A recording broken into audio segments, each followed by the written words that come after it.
Welcome to the How I Became Your Mother podcast. I am your host, Kalila Black, and welcome. This is a podcast that I am dedicating to my future children as a way for them to learn me, get to know me as I manifest them into my life. Okay, so I'm just happy to have y'all listening and vibing with me. Maybe what I'm sharing with them will also resonate with you. I've heard a couple of feedbacks around that. So I'm going to keep on sharing and I hope y'all keep on listening. Today's episode is basically, I haven't really titled it yet, but it's giving say what you need to say. Say what you need to say. Say what you need to say. Say what you need to say. And this episode is really a culmination of what's been happening in my life. And I feel like I will start with the dating life because we go into the update, your father update, your father update. So the dating life is very festive right now. It's festive, it's zesty, it's a lot of action happening. In the way that I haven't experienced. Um, I'm being approached, I'm being courted, wooed in various different ways, and it feels good. It feels good. I also feel like I'm stepping into my power. But anyway, where is it right now? So right now, I'm on dating apps. Um, I went on 2 dates last week, and both of those dates was an opportunity for me to say what I need to say. And I feel more empowered because 2 years ago, I would not have felt as certain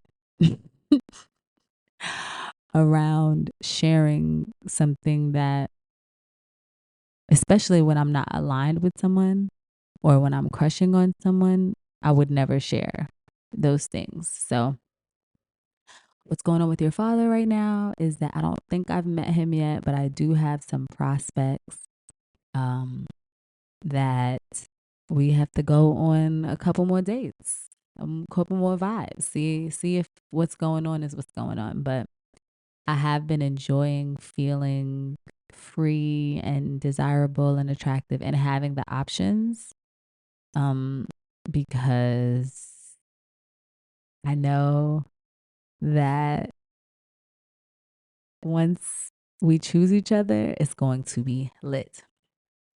Okay.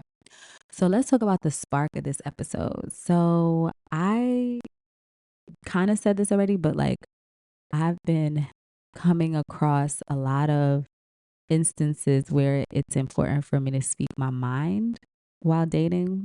And this is feeling like something that I want to share with everyone else because as I'm stepping into my power, I'm like, oh, we all supposed to be honest. If you're honest with people, then you can give them a chance to meet you where you are. Um, and so, like for example, there is this very hot, um, attractive, talented man who has expressed his interest in me, and he's long distance. He lives far away from me, and in the past, because of the fact that I like him and he knows that I like him, I would have hidden the fact that I don't think that we're compatible or that we could continue talking. Like I probably would have just acted a little bit off or disinterested as opposed to just explaining like the reason you're not getting my all is because I don't really see it. Like this is not enough. This building from across the world is not enough. And I was toiling with it because I could feel myself reverting back to the habits of like ghosting and just not being within integrity, because I realized that I'll make excuses for that because it's like, oh, I don't really know him. He doesn't really know me like that. So I don't really owe him my integrity in that way. Like, I don't really owe him that. But when I realized, like, me not saying what I need or what I'm really thinking was causing me to have anxiousness. And I was having anxiousness when I saw a text from him because I'm like, oh, wait, if I should have responded, because if this was a person that was right next to me or living in the same city, I would have hit him and been like, when are we going to link up? I haven't expressed this to him that I didn't like it. And so I went so far as to be like, okay, what do you really want, Kalila? And I was like, well, I want to be able to see him. And if he knows when I could see him, then perhaps we could, see what's up. So I made sure to ask him, like, what, if we could see each other, how soon we could see each other. And because he's super busy and creative and involved, he gave me an answer that was outside of the time frame that I feel comfortable enough waiting and building towards. So I had to say, like, I'm not interested in us continuing, even though I know you feel the fact that I am attracted to you, that I like you, but I'm not going to move forward. I'm not going to put effort towards this. And he was receptive. He was like, okay, this is okay. Like, I heard you. And we still keep in contact. But I felt empowered saying that because I'm like, okay, now I know he doesn't have any expectations. And if he's going to send me anything, he's not desiring anything more from me than just to send it to me. And I can meet him where he is if I have the bandwidth to interact with him on that space. But I feel like when you're talking to someone, you owe them a level of consistency if that's how you want to be taken. Like, if that's how you want people to perceive you. So I even felt brave enough to call out like something creatively, which so as an artist, like when another artist expresses that I've been a muse of some sort, or that our interaction has garnered a piece of art, I'm just gonna take it however it takes. Like, if whether it lands or doesn't land, whether I think it's real or not, like I'm just gonna be like, oh, that's dope. Like, and I'll have my own thoughts about it. But this particular artistic rendering rubbed me a little wrong because there was a descriptor in the piece. So he shared a piece with me, and there was a descriptor in the piece that felt completely contradictory to who I was. And I mentioned it. And he expressed that he looked at that descriptor differently than me. And, it's perception. Like, whatever, if that's how he meant it, that's how he meant it. But I know that I felt when I read it, I was like, oh, now you're cap. You told me that this piece was for me, and yet the woman that you're describing in this piece is not me. So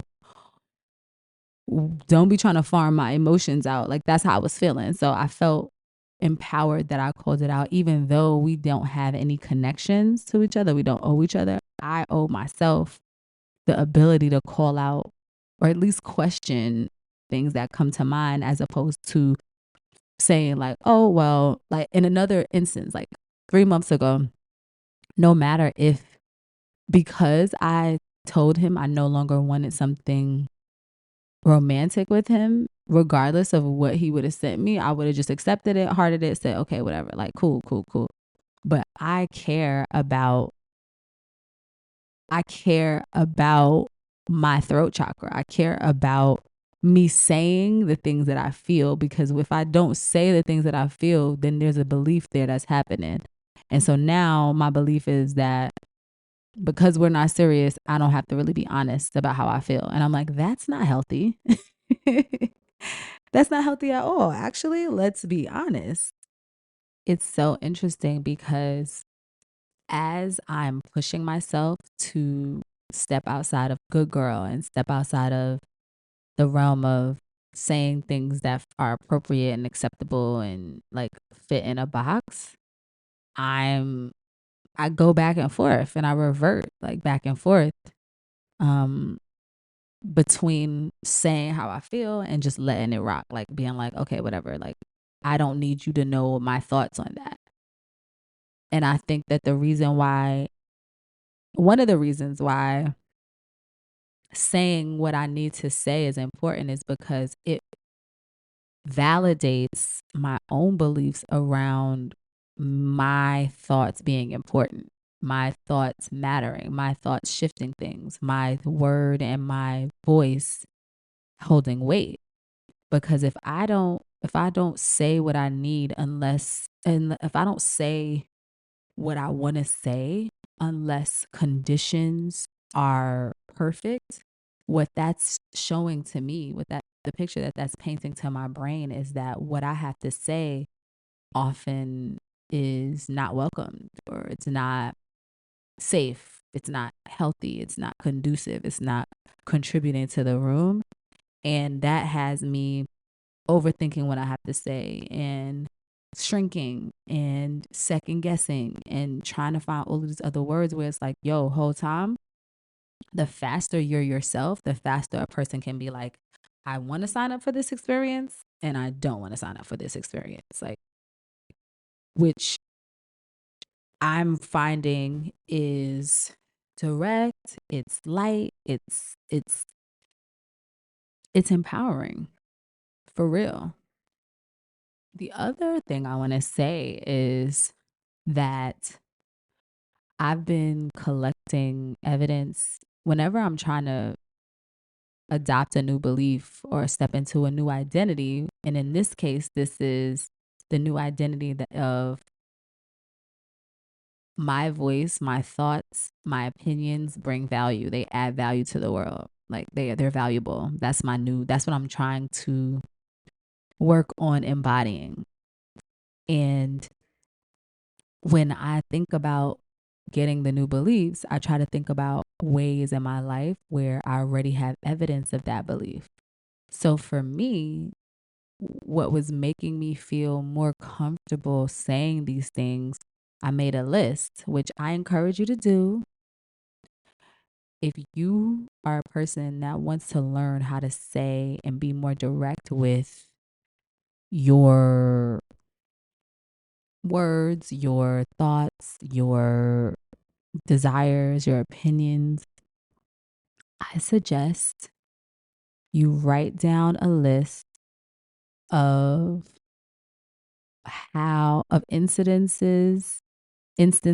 circumstances, memories where you you speaking was valuable or is valuable. So for me, I'm thinking about how many people talk to me and say like, "Oh my god, I'm so glad you talked to me. You made me feel better. I love your ideas. I love the way you think. Your brain is so interesting. You're so optimistic. I feel better when I talk to you. I love it. You're so like I think about how when I speak, people feel better. I wrote down all of these lists. I wrote down the fact that I've been trained to speak publicly with theater. I've not only trained, but I've found a love, a joy, and a home on a platform. So I'm like, if I can find home in this platform where I am channeling my own truth through the use of someone else's words, maybe I can translate that to any platform and just translate my own thoughts and beliefs into my own words. Just be honest. Like it's the other thing is I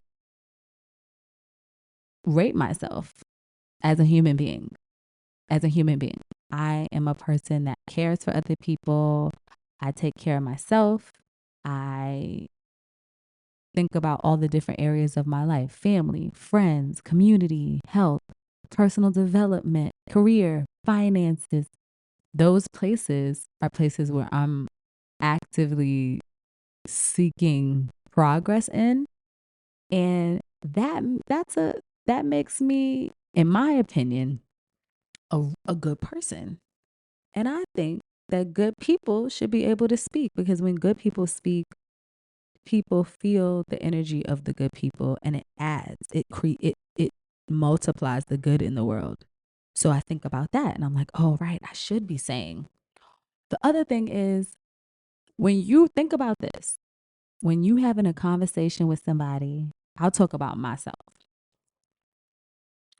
When I will be having conversations with people, with guys, men, people I'm dating, and they randomly hit me like, um, okay, so tell me how you feeling, but actually tell me how you feeling. And I'm like, wait, what do you mean? Tell me how, to actually tell you how I'm feeling. I say, I'm good money, like I'm chilling. And they hit me like, Kalila, you always say that. You said this and this and this is going on. You said this is going on. This is going on. How do you really feel? And then I sit back and realize like I'm anxious, or I'm nervous, or I'm kind of like wired. And then I sit back and I'm like, okay, you was paying attention. Like, you didn't have to read me like that, but you was paying attention, and it actually feels wholesome to be seen. It feels like I exist brighter because you called me out. And saying what you need to say, honoring somebody's truth, even in the moment, even if what you're saying is not necessarily what they're saying, when you're identifying truth, it's a bond there. It's a bond there. You know when somebody come for you and you like, dag, like you saw that? Like you saw that flaw? Like that's crazy. You it just brings you down like, wow, I'm not invisible. Like I'm a real person and people can see me, and okay, maybe I'll tighten up. So it also gives accountability for the other person, because you're honoring the fact that, hey, like, don't play like I'm not seeing you. We all here. We're all valuable, and you ain't slick. Like, that's the other side of it. I kind of want to briefly go into what happened, or what I think has happened with me not practicing saying what I need to say, and what the outcome is. Um, and I find that I just think about the earlier days of auditioning, and I'll just give like an audition example. For example, I just said that mad times. I just said mad different ways to intro, and I'm not even gonna go back and cut it. Y'all gonna listen to that. So you know how you go into an audition and you um it's a singing audition, and you have to sing a song, you have to say a scene, and you're reading with someone who you've never met before. A person you've never met before is playing your music. When I was in the beginning of my career, I didn't realize how important it was to say what I needed to say when I walked into the room, because the impression of an auditioner is like, we are at the bottom of the barrel. Like the project, the project, the directors, the creative team is the top, and the talent is like kind of last. So it's like you don't make it, you don't feel respected until you book the room, or book the gig, the job.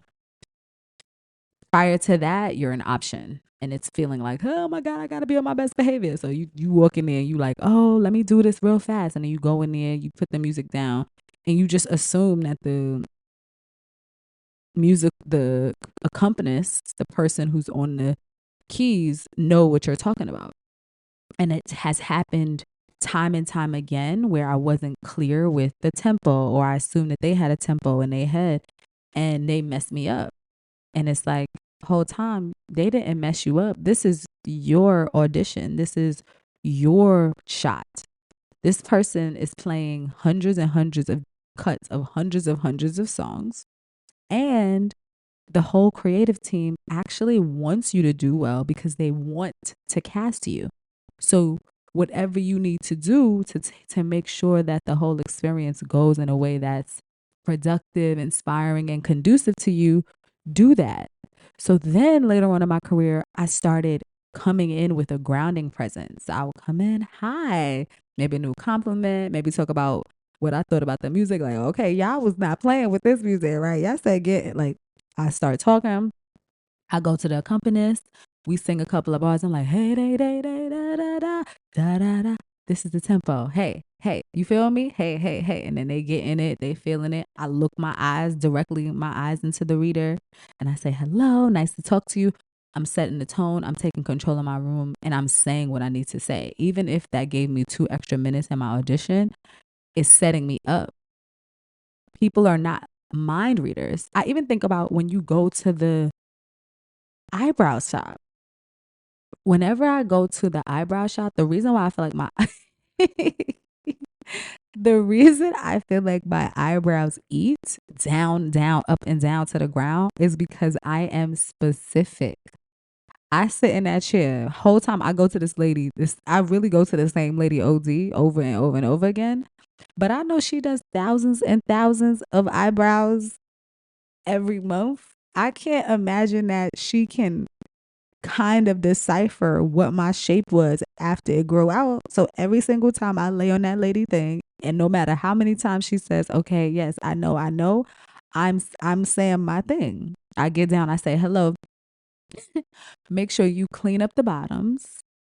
I want you to clean the middle of my eyebrows, but I do not want you to curve my sides. I want that to be left natural.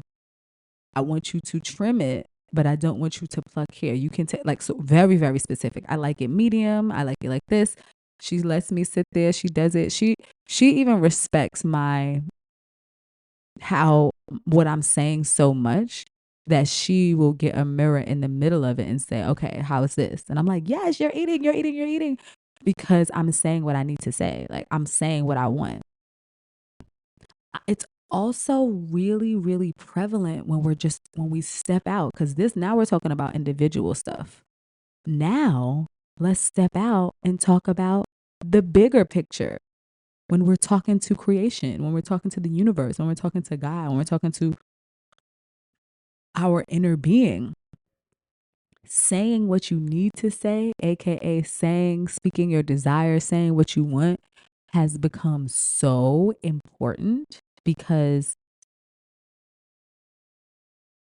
most of us really kind of rely on residual energy and residual plans. So, like, for example, millennials, our generation was taught you get a job, like you go to school, you go to college, you get a degree, you get a job, you buy a house, you get a family, and then you retire. That structure, even though we all know that thing has a lot of holes in it because of the way the economy has shifted, because of the healthcare system, because of just how people are no longer wanting, our generation is no longer wanting to trade in 60 years of their lives for a promise of the other part of it being semi okay. Like, people have shifted. So, but because the climate has shifted, is an indicator that what we want also needs to shift, because the climate is a result of what we were saying we wanted in the past. So, for example, from the outside looking in, I know and feel like I see a lot of my peers, college people that I went to college with, people that I did shows with, have aimed for this thing, for this, like, I got a husband, I got my children, I got my wife, and we gonna live, a good life, and we going, that's it. And they get their wife, they get the children, they get their house, and then they are all unhappy. And the reason that they're unhappy is not because they picked the wrong thing or they picked the wrong, desire, but it's because they needed to keep on saying what they needed to say. They needed to keep on desiring. We have a misconception around that once we get to a certain level of status of a certain level of status with a certain level of financial, maybe some of it's financial, some of it is like familial, some of it is like, some people feel once they get to a certain place or age, it's like this is where the things stop, and we got to keep on going. So after you've gotten what you needed to get, after you've experienced the joy of, say, marriage and being married, and it's feeling a little complacent right now, in my opinion, in order to keep saying what you need to say, it would be time to connect with the wife or the husband and be like, all right, it's giving a piece of staleness over here. Like it's not feeling the same. Like, what do we need to invigorate this? What do we need? What's our next dream as a husband and wife for our relationship, for our household, for our dream? Like, where are we going next? That's you saying what you want from the universe so that it could now create new doors. It could now create new space, because sometimes we find ourselves going with the flow, and it's like, this is what I'm doing, and if God willing, we're going to do something. I don't even know. And then we wait for the internet, we wait for politics, we wait for our pastor, we wait for other signs to let us know what we should be thinking about doing next, as opposed to continuing your own dream. This is your own path, your own desires. And if you can't even get it out your mouth, how do you think somebody's going to be able to get it back to you when you can't even say what you need to say? So speaking your mind is also about speaking your heart, your desires, your truth, and speaking to God around what you want to continue to experience. The other thing I want to just go back a little bit about saying what you need to say, is preference actually creates clarity. It's not so much of a disconnector or a deterrent as it is a connector of what you really want. And I got this from my dating coach, Taurus Sense, when I was talking about being specific on my profile and how I didn't want to say this and I didn't want to say that because I didn't want to deter the wrong man. And it's like, you can't ever deter the right person from you while being your true self. If you're talking from your heart, if you're speaking from your inner being, if you're speaking from authenticity, from an authentic place and authenticity, your person is only going to be attracted to you more. She gave me an example. Tori gave me an example of magnets, and it's like a magnet either attracts or repels. If you're a magnet, you want your sauce and who you are to be loud, and we're magnets. Law of attraction. We're magnets. We're magnets for everything, for love, for health, for wealth, for ideas. We're a magnet.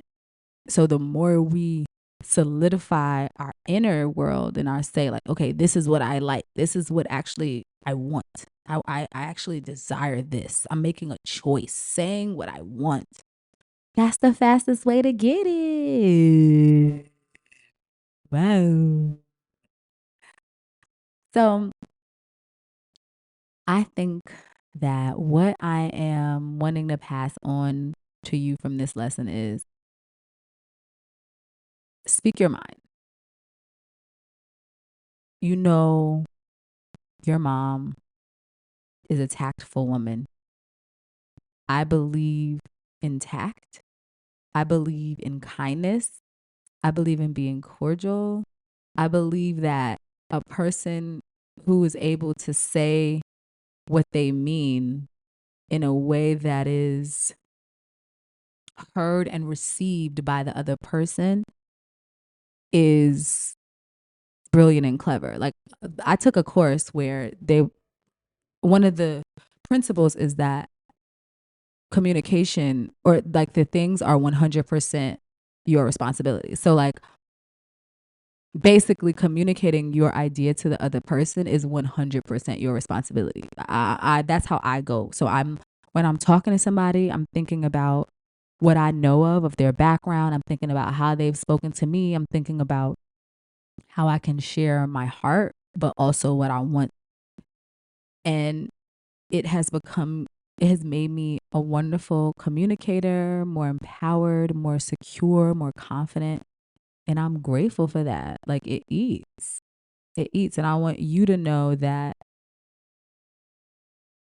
your voice is it's a direct what you're saying, your throat chakra, what you're standing on is so important because it's correct, it's connected directly to your experience.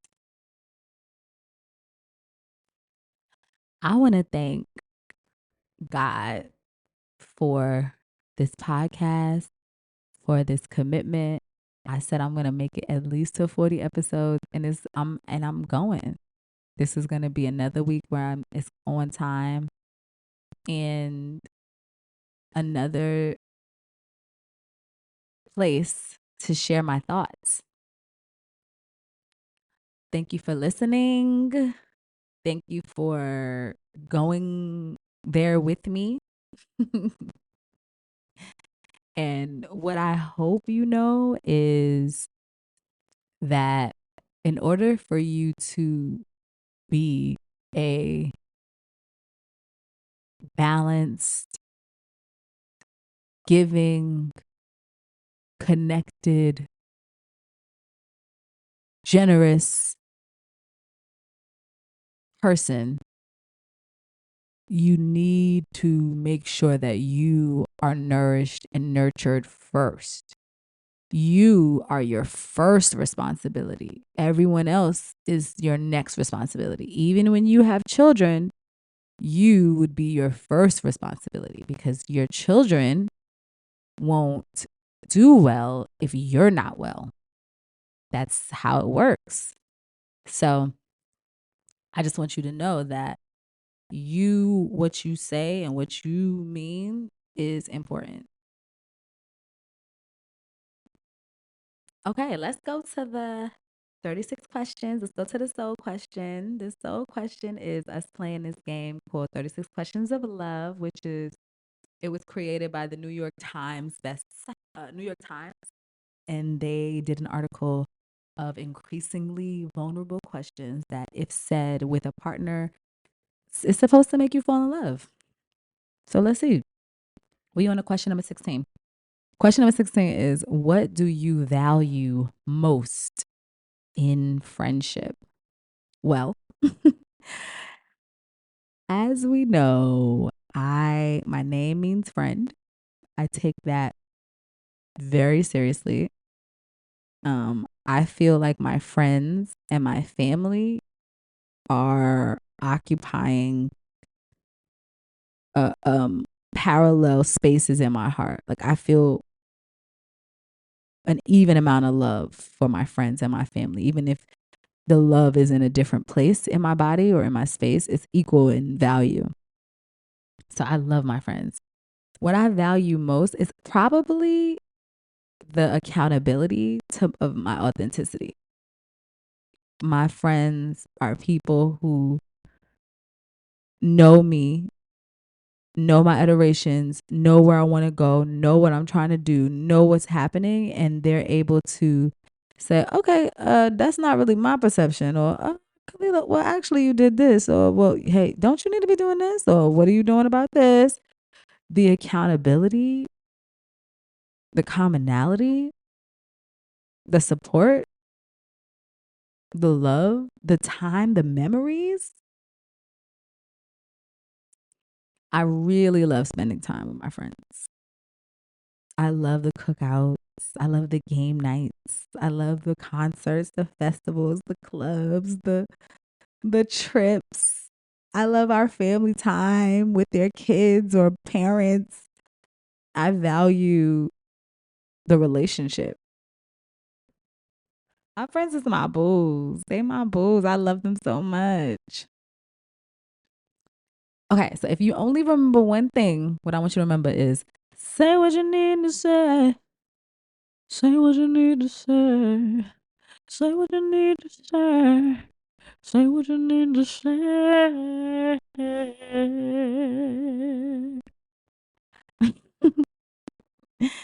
Thank you for listening. Could y'all send me a little note or a little text, a little something, very much something, if this hits you, if this inspires you, if this makes you laugh, if this makes you cry, like what? Send me something, very much something, so that I could feel you. And to you, my baby, good night. Thank you for listening. I want you to know that I am in the process of preparing, gathering, nurturing a wonderful foundation for you to bust through life into. I'm getting myself together and getting you a good old place to land, and I'm happy. So thank you for listening. And I can't wait to see you next time. Bye.